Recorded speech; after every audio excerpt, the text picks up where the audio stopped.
Αλλού σπρώχνουμε, αλλού τραβάμε. Θέλω σιγά σιγά να το κάνουμε έτσι για να αφρατέψει. Να το αφρατέψουμε. Έτσι.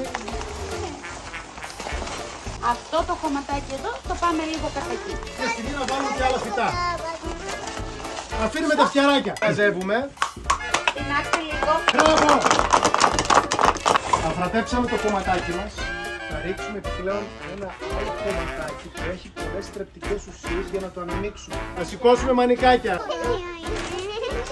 Αυτά τα λευκά είναι διάφορες βιταμίνες. Α, βιταμινούλες. Αναμειγνύουμε λίγο καλό με το παλιό. Θέλω με τα χεράκια σας να κάνετε αυτό. Σαν να ζυμώνουμε. Μπράβο, έτσι. Πολύ ωραία. Βλέπετε τι γίνεται, ότι έτσι τώρα αρχίζει και γίνεται ευθεία.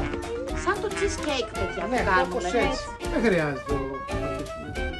Συγγνώμη, το cheesecake. Το σιρόπι θα πάει παντού.